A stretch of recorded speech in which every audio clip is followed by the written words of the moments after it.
स्वाध्याय इयत्ता 7वी भूगोल पाठ क्रमांक 1 सूर्य, चंद्र आणि पृथ्वी. आजचा आपला पहिला प्रश्न आहे. प्रश्न 1. चुकीची विधाने दुरुस्त करून लिहा. त्यातील पहिलं विधान, चंद्र सूर्याभोवती प्रदक्षिणा घालतो. आणि बरोबर विधान आहे, चंद्र पृथ्वीभोवती प्रदक्षिणा घालतो. विधान 2. पौर्णिमेस चंद्र, सूर्य व पृथ्वी असा क्रम असतो. आणि बरोबर विधान आहे, पौर्णिमेस चंद्र, सूर्य व पृथ्वी यांचा सूर्य, पृथ्वी व चंद्र असा क्रम असतो.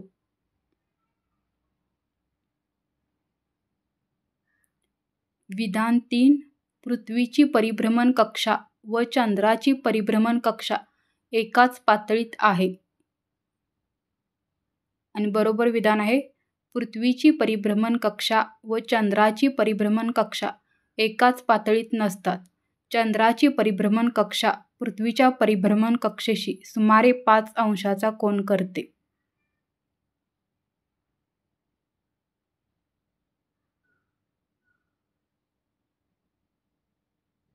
विधान 4 आहे, चंद्राच्या एका परिभ्रमण काळात चंद्राची कक्षा पृथ्वीच्या कक्षेशी एकदाच छेदते. आणि उत्तर आहे, चंद्राच्या एका परिभ्रमण काळात चंद्राची कक्षा पृथ्वीच्या कक्षेशी 2दा छेदते. विधान 5. सूर्यग्रहण उघड्या डोळ्यांनी पाहणे योग्य आहे. आणि बरोबर विधान आहे, सूर्यग्रहण पाहताना काळी काच किंवा विशिष्ट प्रकारचे गॉगल्स वापरणे आवश्यक असते.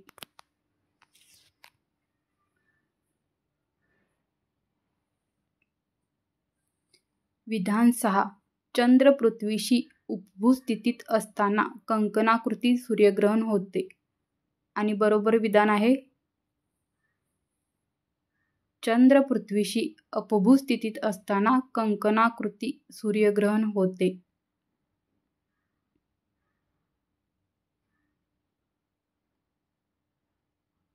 पुढचा प्रश्न आहे. प्रश्न 2. योग्य पर्याय निवडा. खाली सूर्यग्रहणाची आकृती दिलेली आहे. त्या आकृतीमधून आपल्याला सूर्यग्रहण कोणते ते ओळखायचे आहे. आणि यातील बरोबर आकृती आहे सूर्यग्रहणाची ऑप्शन आ. ही आहे सूर्यग्रहणाची आकृती. प्रश्न 2. कंकणाकृती सूर्यग्रहणाच्या वेळी दिसणारे सूर्यबिंब. या आकृतीमधून कंकणाकृती सूर्यग्रहणाच्या वेळी दिसणारे सूर्यबिंब ओळखायचे आहे. आणि उत्तर आहे ऑप्शन 2 आ.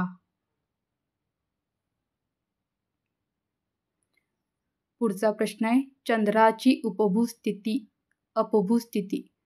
आणि यापैकी चंद्राची अपभू स्थिती आहे ऑप्शन अ.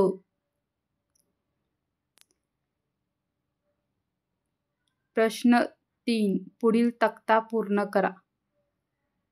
आपल्या समोर जो तक्ता दिलेला आहे तो अशा प्रकारे आपण पूर्ण करायचा आहे. प्रश्न 4. आकृती काढा व नावे लिहा. 1. खग्रास व खंडग्रास सूर्यग्रहण. ही आहे आपली खग्रास व खंडग्रास सूर्यग्रहणाची आकृती.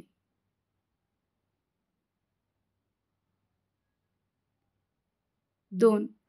खग्रास व खंडग्रास चंद्रग्रहण. ही आहे आपली खग्रास व खंडग्रास चंद्रग्रहणाची आकृती.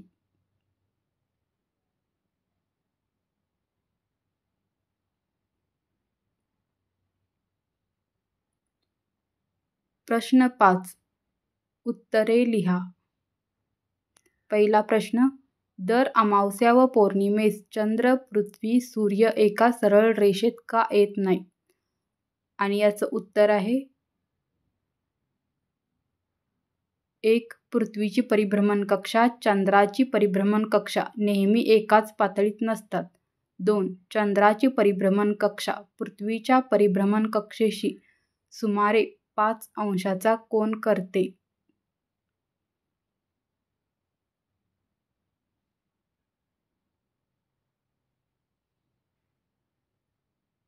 प्रश्न 2. खग्रास सूर्यग्रहण होत असताना पृथ्वीवर खंडग्रास सूर्यग्रहणही का अनुभवास येते? आणि याचं उत्तर आहे सूर्य व पृथ्वी यांच्या दरम्यान चंद्र आल्यामुळे चंद्राची सावली पृथ्वीवर पडते. या स्थितीत हे तीनही खगोल समपातळीत व सरळ रेषेत असतात. 2. त्यामुळे दिवसात चंद्राची सावली पृथ्वीवर ज्या ठिकाणी पडते तेथून सूर्यग्रहण अनुभवता येते.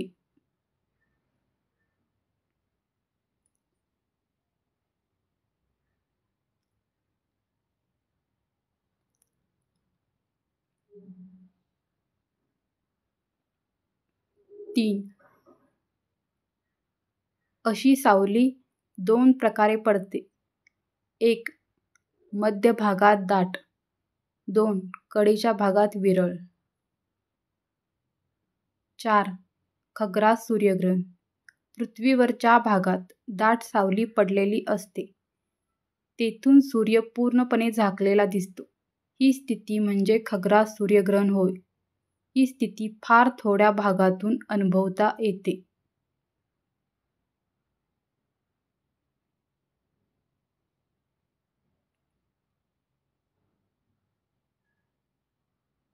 पाच.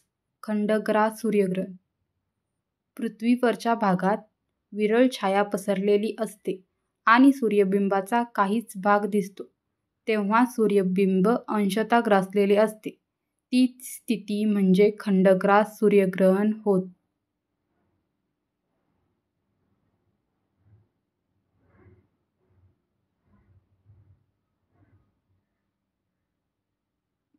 आणि या दोन्ही स्थिती एकाच वेळी होत असल्याने खग्रास सूर्यग्रहण होत असताना पृथ्वीवर खंडग्रास सूर्यग्रहणही आपल्याला अनुभवता येते.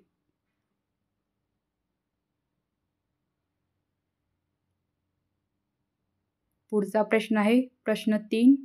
ग्रहणांविषयीचे गैरसमज दूर करण्यासाठीचे उपाय सुचवा. आणि याचं उत्तर आहे 1. सूर्यग्रहण आणि चंद्रग्रहण या केवळ खगोलीय स्थिती आहेत. यात शुभ अशुभ असे काहीही नसते. हे विद्यार्थ्यांना पाठ्यपुस्तकातील विविध कृती व प्रात्यक्षिकांच्या आधारे समजावून सांगणे.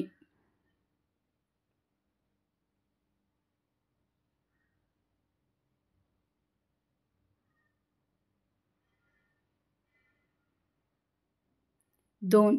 वृत्तपत्रे, संदर्भ पुस्तके, आंतरजाल इत्यादी साधनांच्या आधारे ग्रहणांची शास्त्रोक्त माहिती मिळवणे व मिळालेल्या माहितीचा भित्तिपत्रके, तक्ते, गटचर्चा, पटनाट्य यांद्वारे प्रसार करणे.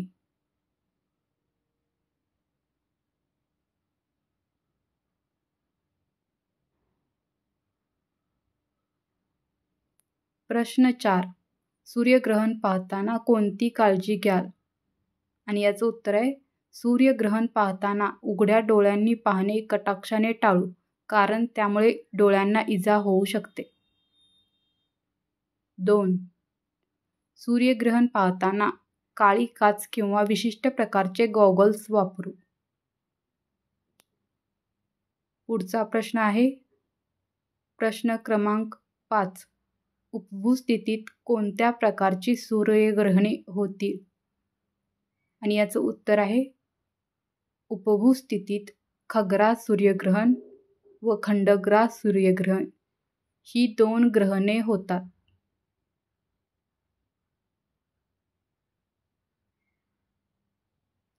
जर तुम्हाला हा व्हिडिओ आवडला असेल किंवा असेच नवनवीन व्हिडिओ पाहायचे असतील तर माझ्या चॅनेलला लाईक करा, शेअर करा आणि सबस्क्राईब करा. धन्यवाद.